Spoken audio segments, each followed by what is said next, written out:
ஹல்லேலூயா. உங்கள் யாவரையும் இயேசு கிறிஸ்து நாமத்தில் வாழ்த்துகிறேன்.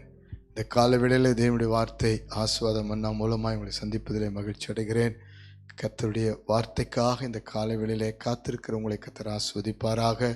உங்கள் ஒவ்வொரு உள்ளத்திலும் இந்த வார்த்தை பெரிய மாற்றத்தை கொண்டு வருவதற்காக கர்த்தரை ஸ்தோத்திரிக்கிறேன். காரணம், ஆண்டவருடைய வார்த்தை ஒருபோது வெறுமையாய் திரும்பாது என்று வேதம் சொல்லுகிறது. இந்த காலவேளையில் கூட கர்த்தர் நமக்காக பேசுகிற தீர்க்கமான வார்த்தையை பார்த்து நாம் ஜெபிக்க போகிறோம். லூக்காவின் புஸ்தகம் 16ஆம் அதிகாரம் 10வது வசனத்தை வாசித்து பாருங்கள். கொஞ்சத்தில் உண்மை உள்ளவன் அநேகத்திலும் உண்மை உள்ளவனாய் இருக்கிறான். கொஞ்சத்திலே அநீதி உள்ளவன் அநேகத்திலும் அநீதி உள்ளவனாய் இருக்கிறான். அல்லேலூயா. ஆண்டவராய் இயேசு கிறிஸ்து ஜனங்களை பார்த்து, தன்னை சுற்றி இருக்கிற ஜனங்களை பார்த்து இப்படியாய் சொல்லுகிறார், கொஞ்சத்தில் உண்மை, அதே நேரத்தில் அதற்கு விரோதமாய் கொஞ்சத்தில் அநீதி. இன்றைக்கு உலகம், சமுதாயம், சொந்த குடும்பம், வேலை ஸ்தலங்கள், வியாபாரம், ஆவிக்குரிய வாழ்க்கை, விசுவாசம், ஜெப வாழ்க்கை, ஊழியம், எங்கெல்லாம் கொஞ்சத்தில் உண்மையை பார்க்க முடியாத ஒரு காலத்திலே தான் ஆண்டவர் உங்களையும் என்னையும் கொஞ்சத்தில் உண்மையா இருக்க விரும்புகிறார். அல்லேலூயா. பிரியமானவர்களே, மோசேவை குறித்து வேதம் சொல்லுகிறது, அவன் தேவனுடைய வீட்டில் எங்கும் உண்மை உள்ளவனாய் இருந்தான் என்று வேதத்தில் வாசிக்கிறோம். அப்போ மோசேவின் இடத்தில் ஆண்டவர் உண்மையை எதிர்பார்த்து தான் மோசேவை சீனா மலைக்கு நேராய் அவர் அழைத்தார். மோசேவின் இடத்துல உண்மை இருந்தது. ஜனங்களை உண்மையாக நடத்தினார். ஆசரிப்பு கூடாரத்தை உண்மையாய் கட்டி முடித்தார். அவர் அங்கு எல்லாம் உண்மையாய் இருந்தார். நாமும் கர்த்தருடைய சமூகத்திலே இன்றைக்கு உண்மையாய் இருப்போம். கர்த்தர் கொடுத்த ஊழியத்திலே, கர்த்தர் கொடுத்த குடும்பத்திலே, கர்த்தர் கொடுத்திருக்கிற வேலை, சம்பாத்தியம், சகலத்திலும் உண்மையாய் இருப்போம். தேவன் அதை எதிர்பார்க்கிறார். அது மாத்திரமல்ல, தானியேல் 6ஆம் அதிகாரம் 4ஆம் வசனத்திலே தானியேலை குற்றம் கண்டுபிடிக்கிற ஒரு கூட்டம் தானியேல் வேலை செய்த அந்த அரண்மனை சுற்றிலும் இருந்தார்கள். ஏதாவது ஒரு முகாந்தரத்தில் அவனை குறை கண்டுபிடிக்க வேண்டும், குற்றம் கண்டுபிடிக்க வேண்டும் என்று சொல்லி அவர் தேடினார்களாம். ஆனால் தானியேல் இடத்திலே உண்மை இருந்ததினாலே ஒரு குற்றத்தையும் கண்டுபிடிக்க முடியவில்லை. ஹல்லேலூயா. தானியேல் அவன் வேலை செய்கிற சூழ்நிலையிலும் கர்த்தரிடத்தில் 3 வேளை ஜெபிப்பதிலும் உண்மை உள்ளவனாய் இருந்தான். இன்றைக்கும் ஆண்டவர் சொல்லுகிறார், உங்கள் வேலை ஸ்தலத்திலே, வேலை நேரங்களிலே, உங்கள் குடும்பத்திலே, பிள்ளைகள் வாழ்க்கை, கணவன் மனைவிக்குள்ளாக சம்பாத்தியத்தில் வாங்குகிற சம்பளத்தை செலவு செய்வதிலே உண்மையாய் இருக்கும்படி விரும்புகிறார்.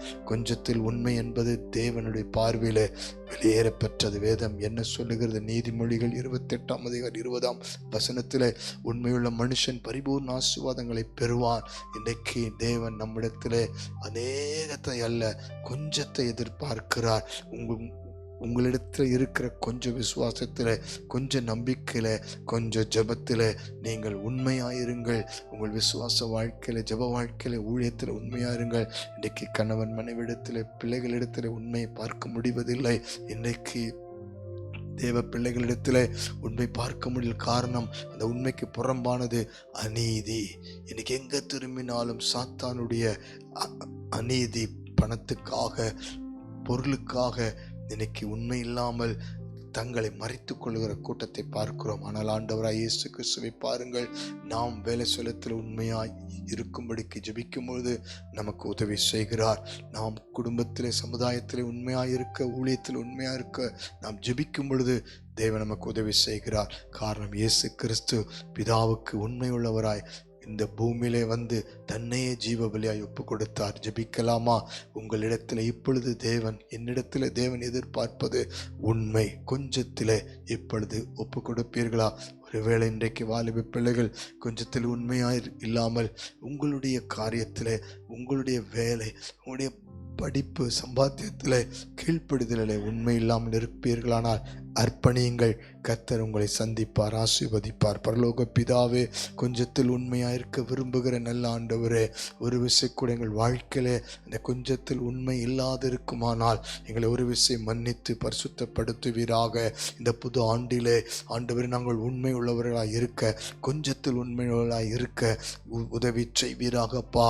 உமது சமூகம் ஆண்டவர் எப்பொழுது எங்களுக்கு முன்பாக இருக்கிறபடினால் உமது சமூகத்திலே ஆண்டவரே, உம்முடைய காரியத்திலே நாங்கள் உண்மையாக இருக்க நீர் கொடுத்த வேலை, சம்பாத்தியம், வியாபாரம், குடும்ப வாழ்க்கை, கணவன் மனைவி, பிள்ளைகள், எல்லாவற்றிலும் ஆண்டவரே நாங்கள் உண்மையுள்ளவராக இருக்க, சமுதாயத்தில் சாட்சியாக இருக்க, ஆவிக்குறி வாழ்க்கையில் ஊழியத்தில் சாட்சியாக இருக்க கர்த்தர் உதவி செய்வீராக. விசுவாசத்தில், நம்பிக்கையில், வேதவாசிப்பில், ஜெபத்தில் நாங்கள் ஒவ்வொரு காரியத்தையும் உமக்காக செய்கிற ஊழியத்தில் கொஞ்சத்தில் உண்மையாக இருக்க உதவி செய்வீராக. எல்லா சத்துருனுடைய கர்த்தாவே அநீதியின் காரியங்கள் எங்களை விட்டு, குடும்பத்தை விட்டு, பிள்ளைகளை விட்டு என்று முற்றிலும் எடுக்கப்படுவதாக, எங்கள் வாழ்க்கையை விட்டு எடுக்கப்படுவதாக. நீர் தாமே எங்களை பரிபூர்ணமாய் ஆசீர்வதிக்கிறதற்காய் நன்றி. நீர் உண்மையாய் இருந்தது போல நாங்களும் கொஞ்சத்தில் உண்மையாக இருக்க உதவி செய்வீராக. இப்பொழுது ஜெபிக்கிற அத்தனை குடும்பத்தையும் ஆசீர்வதிப்பீராக. இவருடைய வேலை சம்பாத்தியத்தை ஆசீர்வதிப்பீராக. ஆவிக்குறி வாழ்க்கை ஆசீர்வதிப்பீராக. ஆண்டவருக்கு உண்மையாய் இருப்பேன் என்று ஒப்பு கொடுக்கிற ஒவ்வொருவரையும், குறிப்பாய் வாலிப பிள்ளைகளையும் ஆசீர்வதித்து உயர்த்துவீராக, மகிமைப்படுத்துவீராக. இயேசு கிறிஸ்து மூலம் தாழ்மையோடு அர்ப்பணித்து ஜெபிக்கிறோம். இன்று முதல் ஒரு மாற்றத்தை கொடுப்பதற்காக நன்றி செலுத்துகிறோம். ஜீவனுள்ள நல்ல பிதாவே, ஆமென், ஆமென், ஆமென். God bless you. கொஞ்சத்தில் உண்மையாக இருப்போம். கர்த்தர் ஆசீர்வதிப்பார்.